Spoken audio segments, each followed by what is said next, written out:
아침 목상에 오신 여러분들을 환영하고 축복합니다. 오늘은 레위인의 조직과 직무라는 제목을 가지고 역대상 23장 1절부터 32절까지 말씀을 함께 살펴보았으면 좋겠습니다. 우리 1절부터 3절까지 말씀을 같이 한번 읽어볼까요? 다윗이 나이가 많아 늙음에 아들 솔로몬을 이스라엘 왕으로 삼고 이스라엘 모든 방백과 제사장과 레위 사람을 모았더라. 레위 사람은 30세 이상으로 계수하니 모든 남자의 수가 3만 8천 명인데 예. 오늘 본문에 보면 이렇게 되어 있죠. 다윗이 나이가 많아 늙음에 아들 솔로몬을 이스라엘 왕으로 삼고라고 되어 있습니다. 그래서 우리가, 이제 다윗도 이제 나이가 들어서 이제 늙어져서 이제 아들에게 왕위를 물려줬구나. 이렇게 쉽게 생각하기 쉽습니다. 하지만 그렇지만 않습니다. 오늘 본문을 통해서 우리가 알 수 있는 중요한 사실이 몇 가지 있습니다. 무엇보다도 다윗은 하나님 앞에서 성전을 건축하고 싶어 했어요. 하나님, 제가 하나님의 집을 건축했으면 좋겠습니다. 다윗의 때 어떤 일이 있었냐면 하나님의 언약궤를 예루살렘으로 가져오게 됩니다. 이 하나님의 언약궤는 하나님의 임재와 하나님의 동행의 상징이었어요. 그런데 이것이 블레셋과의 전투 때 이 언약궤를 빼앗기고 또 이 언약궤가 가는 곳곳마다 재앙이 내리자 블레셋이 언약궤를 가져갔다가 다시 이스라엘을 반환을 합니다. 반환을 하는데 기랏 여아림에 버려진 채로 있었어요. 그래서 이 언약궤를 사무엘 시대에도 사울 시대에도 가져오지 못했습니다. 그런데 마침내 다윗의 시대에 이 언약궤를 가져오게 되죠. 가져온 다음에 다윗이 그런 이야기를 합니다. 하나님의 언약궤는 아직 성막, 임시 텐트에 있는데 나만 왕궁에 있구나. 그래서 안 되겠다 해서 하나님의 성전을 건축하길 원합니다. 하나님, 제가 하나님이 거할 수 있는 하나님의 성전을 건축하기 원합니다. 라고 이야기를 했어요. 사실 어떤 면에서는 다윗은 자기를 위해서가 아니라 하나님을 위해서 일들을 꿈꾼 거죠. 그런데 재미있는 것은 뭐냐면 하나님께서 이것들을 거절하세요. 노라고 말씀하시는 거죠. 그럼 왜 거절하셨을까요? 우리가 지난주에 묵상한 것처럼 역할을 달라서 그래요. 하나님께서는 다윗에게 맡기신 역할이 있습니다. 그것은 뭐예요? 나라를 안정시키는 거예요. 그 당시 이스라엘은 굉장히 정치적으로 불안한 상태였습니다. 주변에 수많은 적국이 있었고 적국이 이스라엘 침공할 위험이 있었어요. 너가 지금 성전을 건축할 때가 아니라 나라를 안정시켜야 될 때다. 나라를 안정시켜야 될 때다. 이것이 내가 너에게 준 사명이다. 이렇게 이야기한 거죠. 그래서 다윗은 나라를 안정시키기 위해서 노력을 했어야 됩니다. 그리고 그 성전을 건축하는 일은 너의 아들의 때 할 거다. 솔로몬이 할 거다라고 이야기를 해두었습니다. 그래서 솔로몬에게 왕위를 물려준 거죠. 그런데 그 다음이 더 재밌습니다. 분명히 성전을 건축하려고 그랬어요. 하나님이 거절하셨어요. 그러면 다윗의 입장에서는 하나님이 거절을 하셨구나 하고 다른 일을 하면 되는데 그러지가 않아요. 다윗은 뭘 하냐면 그래, 내가 성전은 건축할지 몰라, 건축 못할지 몰라. 하지만 성전 건축을 위한 준비를 다 해두자 라고 생각을 합니다. 그래서 뭘 하냐면 성전 준비를 위해서 물자를 준비해서 나무와 돌과 온갖 정말 성전 건축에 필요한 보석들과 온갖 물자들을 다 모아둬요. 게다가 물자를 모은 다음에 뭘 하냐면 사람을 준비시킵니다. 오늘부터 계속해서 살펴볼 게 뭐냐면 이 사람을 준비시키는 과정이에요. 그래서 오늘 본문을 보면 다윗이 나이가 많아 그냥 솔로몬에게 왕위를 물려줬다라는 의미가 아닙니다. 다윗이 비록 성전 건축에 대해서 하나님께서 거절하셨지만 그가 어떻게 성전 건축을 준비하고 있었는지, 어떻게 사람을 준비시켰는지를 오늘 본문을 통해서 우리는 알 수가 있습니다. 나아가 오늘 본문을 통해서 우리가 발견할 수 있는 다윗의 모습은 무엇입니까? 다윗은 마지막까지 꿈꾸며 사는 모습을 보게 돼요. 정말 마지막까지 꿈꾸며 정말 하나님의 성전을 짓겠다는 그 꿈이 있었어요. 젊은 날. 그 꿈을 끝까지 죽을 때까지 꿈꾸며 그것들 준비하며 살아가는 거예요. 게다가 그 당시에 하나님께서 너는 못 지어 라고 이야기를 했어요. 내가 아무리 준비한들 내가 지을 수는 없어요. 그럼에도 불구하고 그 꿈을 멈추지 않고 끝까지 꿈을 꾸면서 생을 정말 마지막 순간까지 꿈꾸는 모습들을 보게 됩니다. 이거는 모든 성경에 등장하는 인물들이 마찬가지예요. 여러분 모세를 아실 거예요. 모세는 평생 이스라엘 백성들을 애굽에서 구원해내서 이스라엘 백성들을 가나안 땅까지 인도하는 게 모세의 역할이었습니다.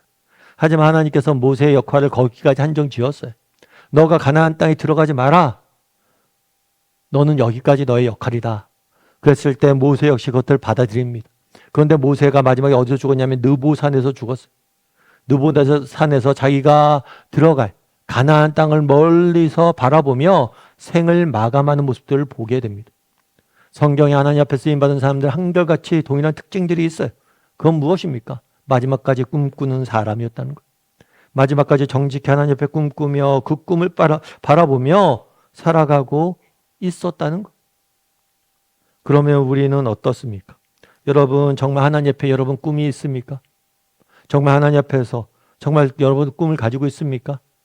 정말 우리 가정을 정말 믿음의 가정을 내가 잘 세워야지. 우리 자녀들을 정말 믿음의 사람으로 잘 세워야지. 내가 일터에서 내가 일하는 이 현장에서 정말 믿음의 사람으로 내가 봄을 보여야지. 그래서 내가 일터에 가정에 정말 우리 자녀들에게 하나님 나라를 물려줘야지. 정말 여러분 하나님 나라를 향한 정말 믿음을 가졌다면 믿는 자답게 정말 세상이 모르는 꿈을 갖고 있습니까? 세상이 모르는 알지 못하는 꿈이 있습니까? 여러분 믿는다는 건 뭐예요? 그런 꿈이 있다는 거예요. 왜 다윗의 이야기를 배웁니까? 다윗이 성전 건축을 위해서 끝까지 꿈꾸며 달려가는 모습들을 우리는 보게 되는 거예요. 여러분 우리도 꿈꾸는 사람이 되었으면 좋겠어요. 하나님 앞에 정직하게 꿈꾸며 기도했으면 좋겠습니다. 정말 하나님 우리 가정을, 우리 자녀들, 내 인생을, 우리 일터를 하나님 정말 하나님 앞에 내어드립니다. 정말 하나님 이렇게 우리 가정이 정말 내 인생이 내 일터가 하나님 앞에 쓰임받았으면 좋겠습니다. 이런 꿈들을 가지고 날마다 하루하루 살아갈 수 있는 저나 여러분이 되었으면 좋겠어요. 여러분 마틴 루터 킹 목사님을 아실 겁니다. 마틴 루터 킹 목사님이 사실 때에는 생존하실 때는 생활할 때는 정말 인권이 무시가 되고 정말 인종차별이 심각한 상황이었어요. 정말 백인과 흑인이 다니는 식당이 다르고 미용실이 다르고 버스도 백인과 흑인이 함께 탈 수 없고 모든 면에서 흑인은 소외가 되었어야 됩니다. 지금도 미국에 가보면 정말 이런 인종차별이 심하죠. 근데 그 당시엔 더 심했어요. 사람 취급도 못 받았습니다. 그런 시대에 정말 흑인 인권을 위해서 정말 평등한 사회를 위해서 평생을 수고했던 목사님이 마틴 루터 킹 목사님이. 그런데 마틴 루터 킹 목사님은 결국에 정말 자신이 평생을 주장하고 노력해왔지만 그 생전에는 정말 그 노예 차별, 흑인 차별이 철폐되는 것을 보지 못했어요. 많은 열매가 없었습니다. 그럼에도 불구하고 끝까지 그날을 꿈꾸면서 달려갔던 목사님. 이 목사님이 죽기 직전에 정말 암살당하기 직전에 그 전날 설교를 할 때 하셨던 말씀이 그 말씀을 중에 일부는 이렇게 이야기합니다. 누구나 그렇겠지만 저도 오래 살고 싶습니다. 실제로 그럴 가능성도 있습니다. 하지만 이제는 그것에 연연하지 않습니다. 오직 하나님의 뜻을 행하길 바랄 뿐입니다. 하나님께서 저를 산에 오르게 하셨습니다. 산 위에서 저 너머 약속의 땅을 바라보게 하셨습니다. 저는 여러분과 함께 그곳에 들어가지 못할지도 모릅니다. 하지만 저는 우리가 한 백성으로 약속의 땅에 들어갈 것이라는 사실을 이 밤에 여러분께 말씀드리고 싶습니다. 그래서 오늘 저는 행복합니다. 아무것도 걱정하지 않습니다. 누구도 두려워하지 않습니다. 내 눈은 이미 다시 오실 영광의 주님을 보았기 때문입니다. 하나님께서 저를 산에 오르게 하셨다고 말합니다. 그리고 그 산 위에서 약속의 땅을 바라본다라고 이야기합니다. 물론 우리가 꿈꿨던 것들이 이 땅에 다 이루어지지 우리가 생전에 다 이루어지지 않을 수도 있습니다. 하지만 우리가 끝까지 정말 믿음 안에서 꿈꿀 수 있다면, 정말 우리가 꿈을 버리지 않고 믿음의 길을 걸어갈 수 있다면 우리는 언젠가 그 모든 것이 이루어지는 것을 목도하게 될 것입니다. 이 땅이 아니면 하늘에서 목도하게 될 겁니다. 그래서 여러분 우리가 마지막까지 다윗이 그랬던 것처럼 하나님 앞에 성전 건축을 위해서 하나님 앞에 정직히 꿈꾸는 꿈들을 위해서 비전을 위해서 헌신하고 바라보고 끝까지 꿈꿀 줄 아는 사람들이 되었으면 좋겠습니다. 그래서 우리 주변에 마지막까지 믿음의 길을 걸어감으로 주변 사람들에게 선한 영향력을 미치고 세상을 변화시키고 사람들을 변화시키는 저나 여러분이 되기를 주님의 이름으로 소원합니다. 우리 함께 기도했으면 좋겠습니다. 기도하실 때 오늘 말씀 기억하면서 기도했으면 좋겠습니다. 그날 다윗이 성전을 건축하길 원했습니다. 하지만 하나님께서 그것들을 허락하지 않았습니다. 하지만 다윗은 내 생전에 성전은 건축 못할지 모르지만 꿈을 버리지 않았습니다. 끝까지 성전 건축을 꿈꾸며 그것들을 위한 준비를 하며 사람을 세우며 정말 최선을 다해 삶을 살아가는 모습들을 보게 됩니다. 많은 성경의 믿음의 선조들이 생의 마지막 순간까지 꿈꾸며 살아가는 모습들을 보게 됩니다. 우리에게도 그런 꿈을 달라고 기도했으면 좋겠습니다. 우리도 꿈을 꿔야 됩니다. 정말 하나님 앞에서 꿈꾸는 인생이 되게 해달라고 기도했으면 좋겠습니다. 그리고 마지막 순간까지 하나님 앞에서 정직히 꿈꾸며 그 꿈을 위해서 헌신할 줄 아는 사람이 되게 해달라고, 우리에게 꿈을 달라고, 그리고 꿈꾸며 헌신하게 해달라고, 꿈이 있는 인생을 살게 해달라고 이 시간 목소리를 같이 오늘 말씀 기억하면서 함께 기도하도록 하겠습니다. 같이 기도하시겠습니다.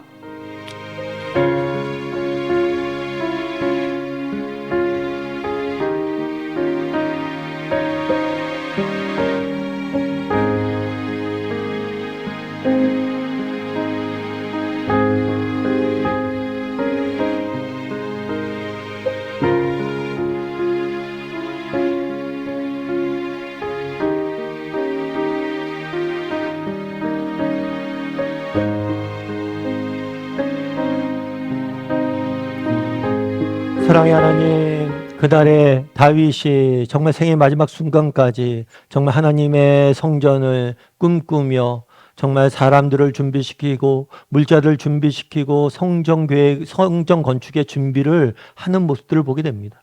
우리도 하나님 앞에서 정말 꿈꾸는 인생이 되게 도와주시옵소서. 당장 눈앞에 열매가 없다 할지라도, 당장 우리의 생전에 그 열매를 못 본다 할지라도 마지막 순간까지 꿈꾸며 정말 달려갈 수 있는 우리 모두가 되게 도와주시옵소서. 아버지 하나님, 우리가 꿈이 없는 인생을 살길 원치 않습니다. 우리에게 꿈이 있는 인생을 살길 원합니다. 우리에게 꿈을 허락하여 주시옵소서. 우리 개인의 삶을 향한, 또 우리 가정을 향한, 우리 공동체를 향한 하나님의 꿈을 허락하여 주시옵소서. 그리고 그 꿈을 위해서 꿈꾸며 헌신하며 생의 마지막 순간까지 달려갈 줄 아는 우리 모두가 될 수 있도록 주여 은혜를 더하여 주시옵소서. 오늘 하루, 이번 한 주간 살아가야 됩니다. 꿈이 있는 하루, 꿈이 있는 한 주간 되길 소원하오며 모든 말씀 예수님의 이름으로 기도드립니다. 아멘.